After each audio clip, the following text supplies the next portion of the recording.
What if the most feared men in history were also the most ridiculous?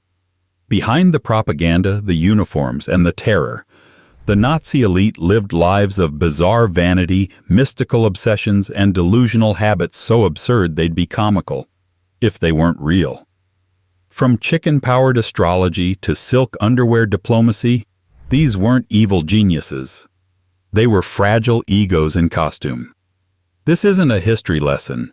It's a 2-hour descent into the dumbest, strangest, and most humiliating things the Nazi elite did when no one, except their terrified staff, was watching. Let the unraveling begin. Before we dive headfirst into the madness, quick pause. If you like your history dark, weird, and slightly unhinged, hit subscribe so you don't miss what's coming next.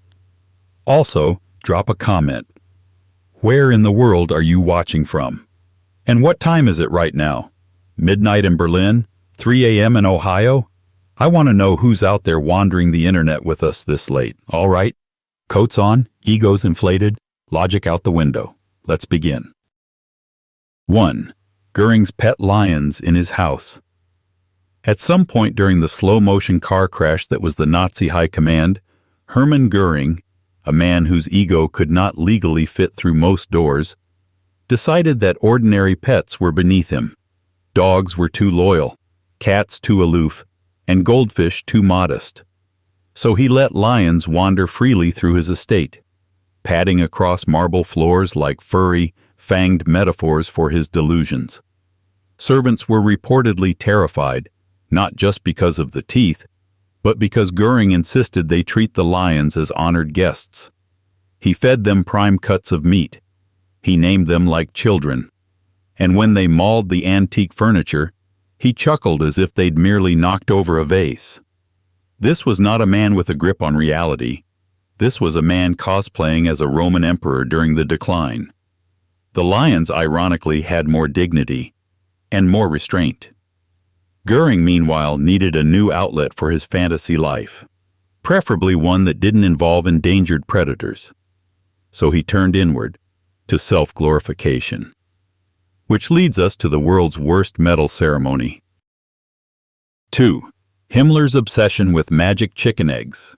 Heinrich Himmler believed a lot of things, that he was descended from ancient Aryan priests, that runes could heal wounds, that his chicken farm would one day feed the spiritually pure masses of his imaginary future. But perhaps his most quietly absurd conviction was this: that the first egg ever laid by a hen was not just special. It was sacred. Not sacred in a religious sense. Sacred in a chicken-based cosmic energy, bio-vibrational, pseudo-nutritional nonsense kind of way. So, 3 mornings a week, this man, who held the fate of millions in his paper-cut fingers, consumed these so-called magic eggs with the solemnity of a monk swallowing moonlight. Not scrambled, not fried. No, boiled probably, reverently. He believed these eggs transferred the hen's life essence, which, frankly, is something even the hen wouldn't have signed off on. What kind of man believes poultry can bless your soul? The kind who also believed the stars controlled your destiny. The kind who made pamphlets about it. The kind who forced others to believe it too. And yes, that includes his long-suffering chicken farm workers. Quick break between chicken astrology and cosmic decision-making. If you're enjoying this strange descent into Nazi absurdity, make sure to subscribe for more long-form dives into the bizarre corners of history. And while you're here, where are you watching from, and what time is it right now? Are you up at 2 a.m. with headphones on in London, folding laundry in Melbourne at noon? Let me know in the comments. I read every one. All right, back to it. The stars have spoken, and Hess is about to listen. Way too closely. 3. Goering's ridiculous self-awarded medals. Some people fish for compliments. Goering built an entire trophy room for them. As the war raged and lives unraveled, the Reichsmarshal spent his evenings designing medals. For himself. He wasn't content with Germany's existing honors. They weren't shiny enough. So he invented new ones. awarded them ceremonially to himself, and wore them all at once like a parade float held together by fascism and sequins. One medal was so oversized and blindingly reflective that other Nazis openly laughed. Not in front of him, of course. In Goering's court, mockery got you reassigned to Siberia, or worse, made assistant lion feeder. He wore these medals to dinners, to speeches, possibly to bed. If he could have pinned one to his ego, he would have. But perhaps the most embarrassing part? He wasn't alone in his costume party approach to power. The Nazi elite had a peculiar habit of mixing delusions with daily routines. And when it came to fear of modern medicine, no one out-paranoia'd their Führer. 4. Hitler's extreme fear of doctors. Adolf Hitler, a man who demanded total control of a continent, was utterly terrified of men in white coats. Not enemy soldiers, not Allied bombers, but doctors.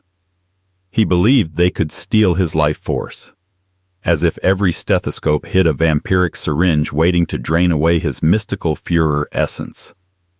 Routine checkups were out of the question. Even when his health visibly deteriorated, the tremors, the stomach cramps, the increasingly bizarre behaviors, he refused standard examinations unless performed by hand-picked loyalists who told him exactly what he wanted to hear.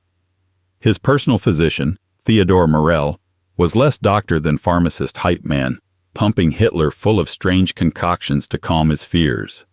No second opinions, no real diagnoses, just injections and flattery. Because in Hitler's world, fear of mortality wasn't weakness. It was a moral threat to his delusional purity.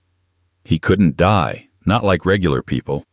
He had prophecies to fulfill. And when you believe in fate more than medicine, well, you're not the only one handing out cosmic instructions to confused farmhands. 5. Himmler showering. His chicken farm. Workers with astrology pamphlets. Before Heinrich Himmler oversaw death camps, he managed chickens. And in this pastoral prequel to horror, he ran his poultry operation not with practical know-how, but with star charts. Workers at his short-lived chicken farm were reportedly handed astrological pamphlets instead of feeding schedules. Not what to do if a hen gets sick. No. More like Mars is in retrograde, don't gather eggs until Wednesday. He believed the alignment of planets determined egg-laying productivity. That Jupiter enhanced yolk strength, that Aries hens were aggressive. And if that sounds like a joke, ask the employees who were reprimanded for ignoring planetary positions during their work shifts. His obsession with cosmic energy filtered into everything, including his belief that chickens could be bred for spiritual superiority. This wasn't farming. It was mystical micromanagement, led by a man who thought stars whispered poultry advice. And if you think that's bad, wait until you meet his fellow astrologer addict who wouldn't even leave the house on dangerous moon days. 6. Rudolf Hess. Taking astrology advice for life decisions.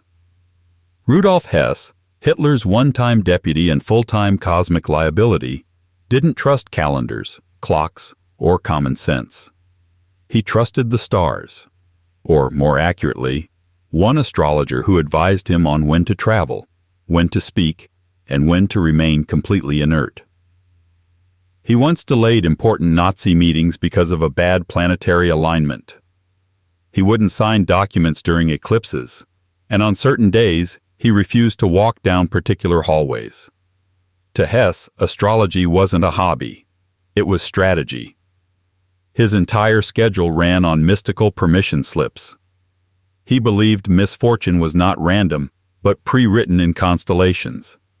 Which may explain why, in 1941, he famously flew solo to Scotland on a bizarre peace mission, completely unapproved, because his astrologer told him the stars were right.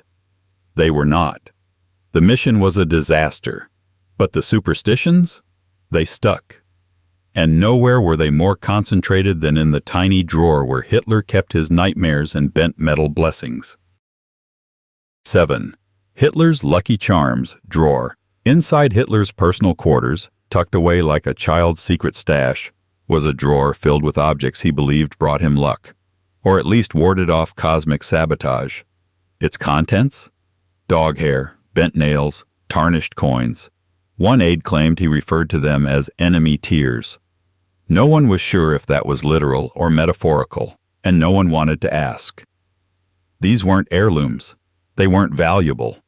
They were fragments of a man's unraveling grip on reality, tokens he'd collected and categorized as supernatural shields. He'd reportedly rub them before speeches, sort them before big decisions, and inspect them with a seriousness usually reserved for military briefings. It was his private ritual, his invisible armor. In his mind, they made him untouchable.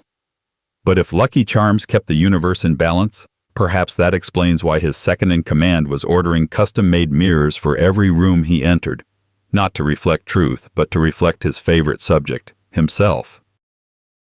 8. Goering's addiction to vanity mirrors. Hermann Goering didn't see reflections. He saw royalty. Or at least, that's how he wanted it to look. Everywhere he stayed, from bunkers to borrowed palaces, he demanded the installation of vanity mirrors. Not one or two, dozens, angled to show him from every perspective. The better to admire his fur coats, silk robes, and self-awarded medals.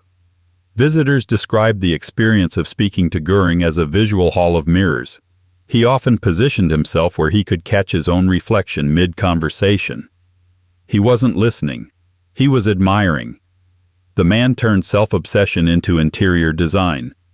In meetings, he'd pause not to reflect on military strategy, but to adjust his hat in a side mirror. This wasn't insecurity, it was delusion. He saw himself not as a man, but as a masterpiece.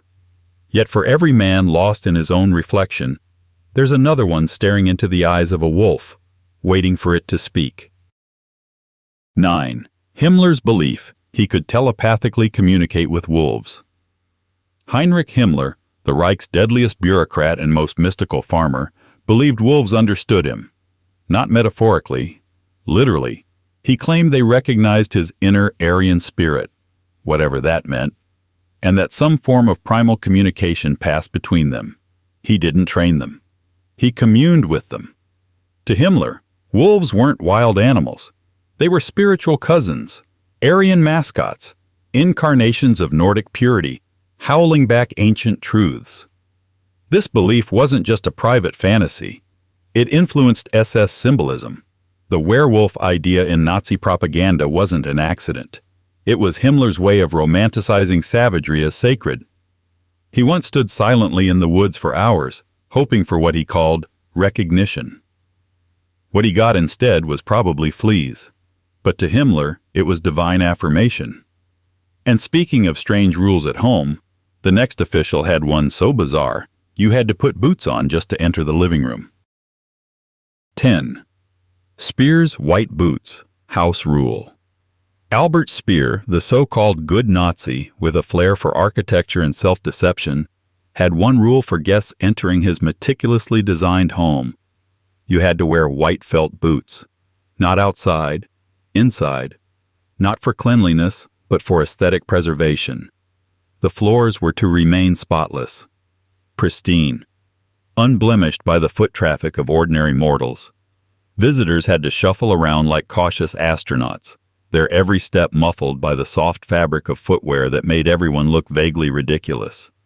Speer claimed it was about protecting the craftsmanship. In truth, it was more about control. Controlling his environment, controlling impressions, controlling the illusion of order in a world teetering on chaos. Ironically, this was the same man who claimed ignorance of the regime's atrocities while obsessing over floor scuffing. Clean boots, dirty conscience. And all the while, upstairs in another mansion, someone else was sealing windows shut in the middle of summer. To protect himself from an invisible killer. Air. 11. Hitler's fear that fresh air could kill him. Adolf Hitler's paranoia didn't stop at medicine or mysticism. It extended to the very air he breathed. He slept with windows sealed shut, drapes drawn, and airflow practically banned. Even in sweltering heat, even when others begged for ventilation, he refused to crack a window. Why? Because he believed drafts could carry death particles, unseen dangers that might sap his vitality. This wasn't just a fear of getting sick. It was part of his obsession with personal invincibility. If air couldn't touch him, neither could mortality. So his bedroom became a sealed tomb of his own making, humid, claustrophobic, stagnant. A physical echo of the ideological echo chamber he lived in daily. Meanwhile, his lieutenants were conducting their own little rituals. Some absurd, some theatrical, all deeply unserious. Like the time Goering decided that what the Nazi Party really needed was knighthood, administered by him with a cane. 12. Goering's fake knighthood ceremonies. Hermann Goering was not a king, but that didn't stop him from pretending to be one. In his grand, over-decorated estate, he would sometimes conduct full-blown knighting ceremonies, tapping guests on the shoulders with his walking stick as if bestowing ancient honor. There were no official titles, no actual purpose, just Goering, grinning with self-importance, playing medieval dress-up for an audience that was too scared or too polite to laugh out loud. The whole thing reeked of insecurity dressed up as theater. He wore elaborate uniforms, carried jewel-encrusted batons, and spoke in lofty tones while pretending he was reviving noble traditions. Most attendees rolled their eyes in silence. Some tried not to smirk. But no one said a word. Because in Goering's world, reality bent around ego. And in Himmler's world, reality bent around peas. Lots of peas.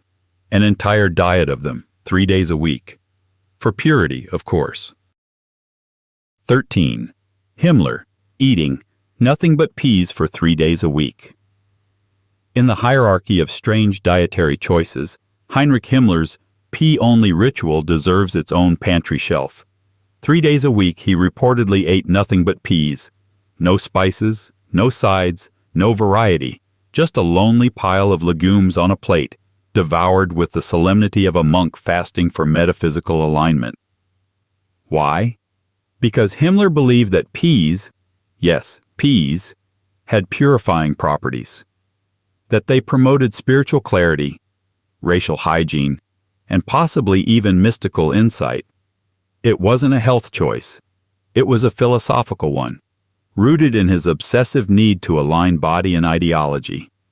Staff found it bizarre, but they were used to Himmler's vegetable-based mysticism by then.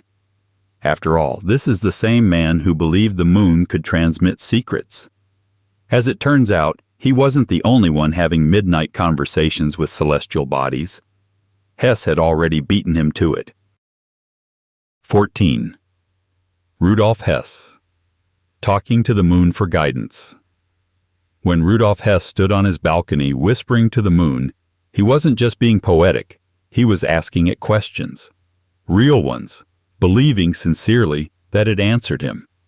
Neighbors and aides reportedly witnessed him standing for long stretches in the moonlight, murmuring about fate, war, and destiny. He once claimed that the moon helped him decipher the future, like it was an old friend gently nudging him toward cosmic wisdom. This lunar dialogue wasn't a metaphor. It was routine. Hess believed the moon was a spiritual advisor, a silent partner in the great celestial chess game of his life.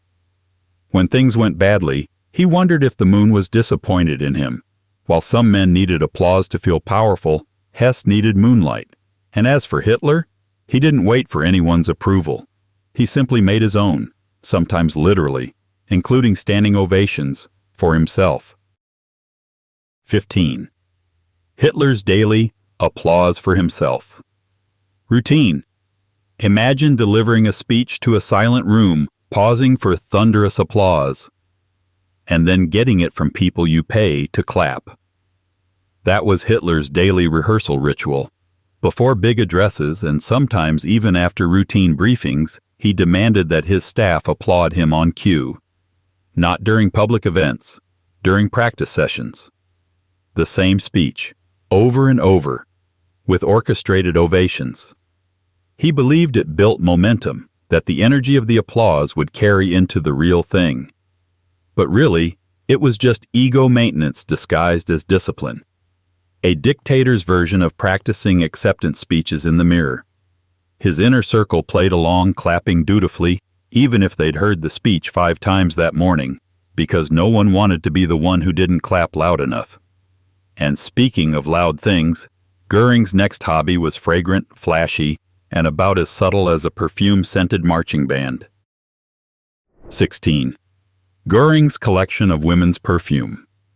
Hermann Goering didn't just dabble in luxury, he drowned in it. Among his more eyebrow-raising indulgences was a sprawling collection of women's perfume. Hundreds of bottles, carefully arranged, obsessively sniffed, and generously applied. Guests noted that he often smelled like a Versailles powder room had collided with a fashion show. He didn't care if it was feminine. In fact, he embraced it. He believed it made him seem refined, powerful, untouchable. He bathed in it, layered it, compared notes like a connoisseur. It wasn't a secret. He flaunted it like a victory medal. Visiting dignitaries were often hit with a fragrant wall of roses, violets, or sometimes all of the above. But this wasn't just about vanity.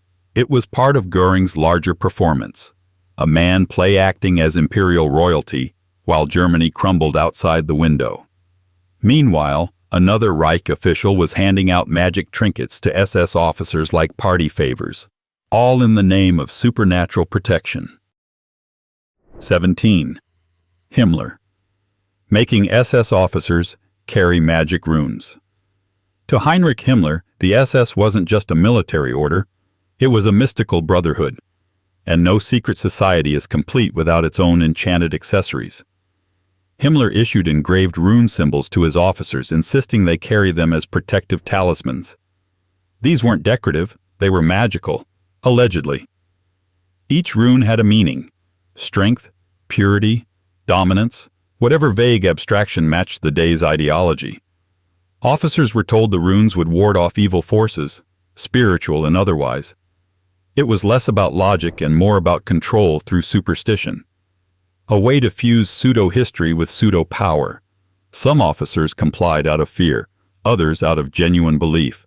But all carried them, not because they worked, but because Himmler said they would.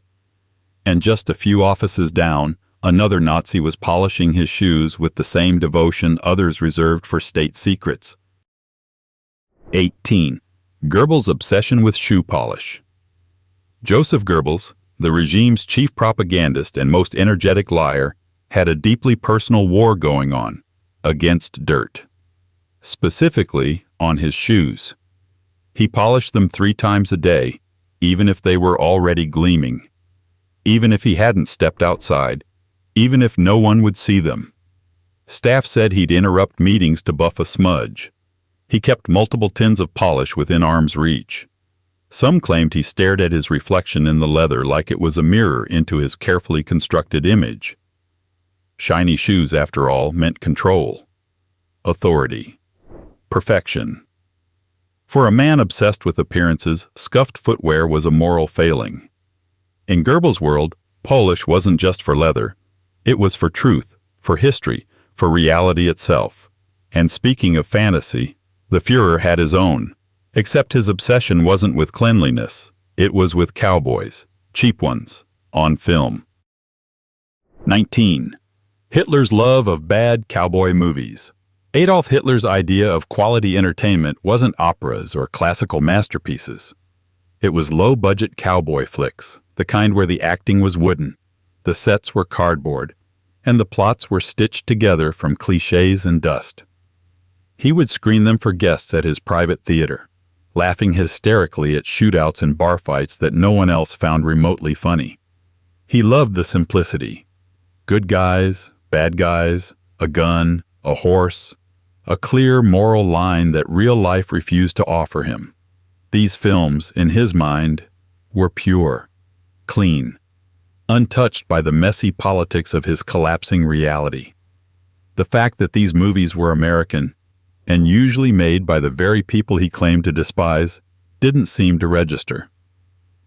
Guests were trapped, forced to sit through multiple screenings while Hitler giggled like a child. It was cinematic purgatory. But in the next room over, another Nazi had his own collection, not of movies but of undergarments. And yes, they were silk. 20.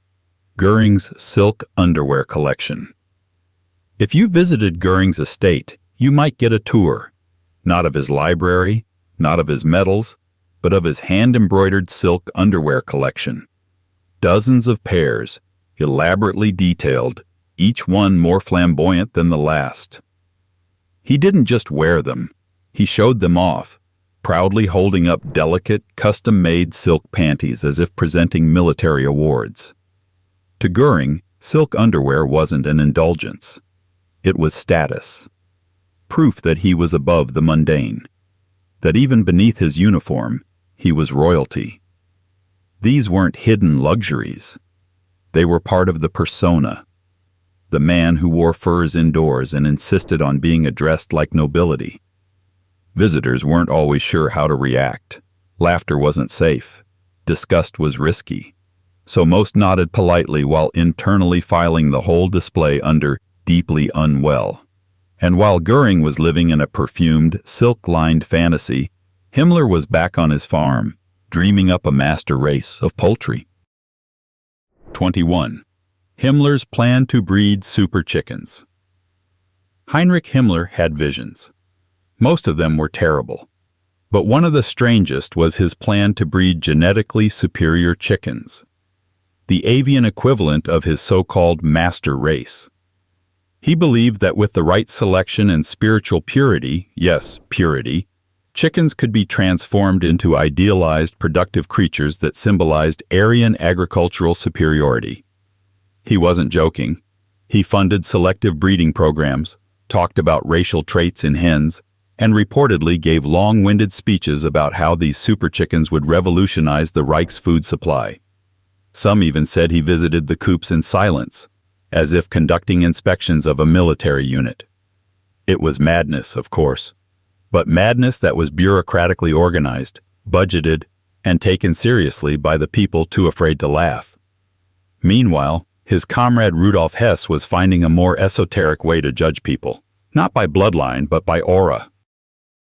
22. Hess. Reading people's auras before shaking their hands. Rudolf Hess didn't just judge people by appearance or rank. He judged them by aura. Before offering a handshake, he would pause, squint, and occasionally refuse altogether, claiming the person's aura was cloudy or disturbed. This wasn't metaphorical language. He genuinely believed he could perceive people's spiritual energy fields and that negative ones might contaminate him. It made formal greetings awkward, especially with visiting officials who had no idea why Hess was suddenly recoiling like they had just coughed on him. Sometimes he'd wave vaguely instead, or worse, stand silently, visibly disturbed by whatever metaphysical fog he thought he saw. For Hess, handshakes weren't etiquette. They were spiritual transactions. And if someone's aura didn't pass inspection, neither did the handshake. Yet even that seemed less absurd than Hitler's tea parties, where the silence was ritual, and the first question could make or break you. 23. Hitler's strange afternoon tea rules. Tea with Hitler was not a casual affair. It was a ceremonial gauntlet, wrapped in porcelain and silence. Guests were required to sit quietly until he, and only he, initiated the first question. No small talk, no greetings, just wait. In complete silence. Sometimes for minutes. Even top-ranking officials found the atmosphere unbearable. The tea was often cold by the time conversation began, and the topics, whatever happened to cross Hitler's mind, from Wagner to vegetarianism to obscure historical trivia. No one dared interrupt, no one dared sip too loudly. It was less a social gathering and more a bizarre test of obedience and nerves. The ritual wasn't about tea, it was about power, the unspoken rule that everyone in the room revolved around his timing. But if that seemed cold, wait until you see what Goering did when he wanted winter without the weather. 24. Goering's private snow machine. Hermann Goering adored snow. He found it beautiful, majestic, even magical, so long as it didn't involve actual cold. So he commissioned a private snow machine to simulate winter on his estate, spraying finely crushed ice across the grounds to create his own artificial wonderland. It was wasteful, ridiculous, and spectacularly impractical.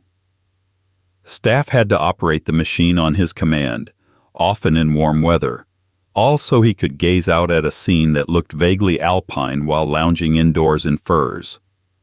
Guests were treated to faux snowfall while wearing summer attire. It was Goering's aesthetic fantasy, the beauty of winter without the discomfort. Snow without frostbite, reality modified for ego, and while he was manufacturing blizzards, Himmler was decorating bathrooms with portraits of Hitler. 25. Himmler's Hitler Shrine Bathroom. For Heinrich Himmler, devotion to Hitler wasn't just ideological, it was interior design. In his private bathroom, Himmler had installed multiple framed portraits of Hitler, arranged so that no matter where you stood or sat, the Führer was watching. This wasn't satire. This was sincere. He reportedly said it helped him reflect on greatness during his most private moments. Visitors found it unsettling, even by Nazi standards. It wasn't just the presence of political propaganda in a bathroom, it was the intensity of it. The space felt more like a shrine than a washroom. Mirrors reflected Hitler's image from every angle. It was hard to tell where personal hygiene ended and fanatical worship began. And just down the hall, Joseph Goebbels was conducting his own daily ritual, not with portraits, but with horoscopes, read aloud like morning prayers to fate itself. 26. Goebbels' daily horoscope ritual. Every morning, before writing speeches or plotting media manipulation, Joseph Goebbels gathered his staff to read horoscopes aloud. Astrological predictions weren't just a passing interest. They were a scheduled part of his day. He believed the stars offered strategic insight and personal guidance, and he wanted everyone in his orbit aligned with the cosmos. Staff stood awkwardly as he recited forecasts from various sources, often pausing to reflect on what they really meant for the Reich. Was Venus in retrograde? Better postpone propaganda launches. Was Mars rising? A good day for speeches. Even hardened Nazi bureaucrats found the routine a bit much, but no one dared laugh. For Goebbels, it wasn't superstition. It was operational intelligence. And as the stars dictated his mornings, Goering's lunch was being justified with medical fiction that baffled even his doctors. 27. Goering's fake medical diagnoses for dieting. Hermann Goering loved to eat, and it showed. But rather than admit to overindulgence, he invented elaborate medical conditions to explain his weight. He claimed he suffered from a rare metabolic disorder that made dieting impossible and required him to consume extravagant meals for health reasons. Doctors rolled their eyes in private, but few dared challenge him. Goering would rattle off fake symptoms and misuse medical jargon to justify everything from extra desserts to skipping exercise. He even tried to prescribe himself special regimens, citing imaginary studies and non-existent experts. It wasn't just about food, it was about pride. A man so obsessed with appearances couldn't admit weakness, not even to his own appetite. And speaking of sugar, Hitler's tea habit was so extreme, it could have powered a candy factory. 28. Hitler's extreme sugar habit. Adolf Hitler, the supposed ascetic who preached discipline and purity, had a sugar addiction that bordered on cartoonish. His tea, often herbal, occasionally bizarre, came with up to 12 teaspoons of sugar per cup. That's not a sweet tooth. That's a full-mouth commitment to dental disaster. Despite promoting vegetarianism and restraint, Hitler's private habits were a sugary contradiction. He'd sip his overly sweetened brew while discussing matters of war, ideology, or metaphysics, pausing only to add just one more spoonful. Those close to him knew not to question it. The Führer's sweet preferences were beyond reproach. The contrast between his public image and private cravings was stark. But he wasn't the only one sending mixed signals. Himmler, for instance, was gifting his friends bundles of dried herbs and enchanted doodads, and calling them blessings. 29. Himmler's love of sending awkward homemade gifts. Heinrich Himmler didn't give gifts. He gave spiritually blessed, mildly creepy care packages. Friends, colleagues, and sometimes total strangers received jars of herbs, pressed flowers, and tiny rune-inscribed objects, all handcrafted and spiritually cleansed by Himmler himself. It was the least festive gift-giving ritual in Nazi Germany. These weren't casual tokens. He believed the objects carried protective energy, blessings, even subtle healing powers. Recipients didn't know whether to be flattered or concerned. Some politely accepted. Others quietly buried the gifts in drawers and hoped they weren't cursed. To Himmler, these offerings were acts of mystical goodwill. To everyone else, they were proof that the second most powerful man in the Reich had one foot in a fairy tale. And speaking of fairy tales, Goering was busy living one, wrapped in fur coats, even when it was hot enough to boil tea on the pavement. 30. Goering's fur coat obsession. Hermann Goering loved fur. Not for warmth, not for necessity, for drama. He owned an entire wardrobe of massive theatrical fur coats and wore them constantly, regardless of temperature. Indoors, in meetings, sometimes in the middle of summer. It wasn't about comfort. It was about image. The bigger the coat, the bigger the man. Or so he thought. He'd sweep into rooms like a royal bear, drowning in layers of mink and sable, puffed up with false grandeur. Sweat poured, but the coat stayed on. To Goering, a fur coat was authority you could wear, power you could drape over your ego. His peers mocked him behind closed doors, but never to his face. Because to Goering, looking ridiculous was worth it, so long as it looked imperial. Meanwhile, Rudolf Hess was discovering his own bizarre aversion, not to fashion, but to metal. 31. Hess's fear of touching metal. Rudolf Hess went through a peculiar phase, even by his standards, in which he refused to touch metal objects. Doorknobs, utensils, cutlery, even coins. He believed metal carried a kind of corruptive energy, one that could drain his strength or disturb his internal balance. It wasn't just a preference. It was treated like a serious threat. Staff were instructed to wrap metal handles with cloth. Meals required special arrangements. Hess would sometimes stand in front of a door, waiting for someone else to open it. Visitors were baffled. Colleagues were annoyed. But no one dared challenge the man who also took cosmic orders from the moon. This fear wasn't rooted in science or hygiene. It came from his esoteric belief system, the same one that had him checking horoscopes and staring at auras. Yet even that didn't distract from one of the Führer's most disruptive habits, slurping soup like it was a competitive sport. 32. Hitler's strange soup slurping habit. In the middle of tense military meetings or grim political briefings, Hitler would often break the silence with a loud, uninterrupted soup slurp. Not just once. Repeatedly. With dramatic emphasis. Staff and generals learned to tolerate it, though many found it unbearable, especially since no one dared react. The habit wasn't subtle. It echoed through the room, cutting through charts, reports, and updates on the war effort. Slurp. Pause. More slurping. It was oddly theatrical, as if he expected the soup itself to applaud. Some speculated it was a power move, a strange form of dominance through informality. Others believed it was just one of many quirks no one was allowed to question. In a regime that demanded silence, the Führer's lunch could be the loudest voice in the room. But if slurping was awkward, wait until you hear about Himmler's version of a dream wedding, complete with pagan rituals, ancestral fire, and a ceremonial SS-approved candle. 33. Himmler, requiring SS weddings to use pagan rituals.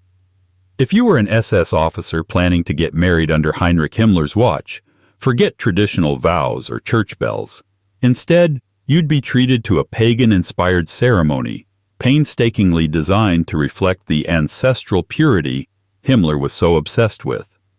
These weddings included strange rites like lighting a symbolic ancestral fire, often using a candle that had been personally blessed by Himmler himself. Couples would recite oaths not to love and cherish, but to uphold racial ideals and mystical heritage. There might be runestones. There were definitely robes, probably uncomfortable ones. Himmler believed that traditional religion was contaminated and sought to rebuild a new spiritual foundation, one where bureaucracy met mythology and family life began with cult theater. Guests rarely knew how to react. Some were stunned. Others were quietly terrified. But everyone played along. In the Third Reich, even a wedding was just another opportunity for ideological cosplay and a final, bizarre reminder that delusion didn't take weekends off.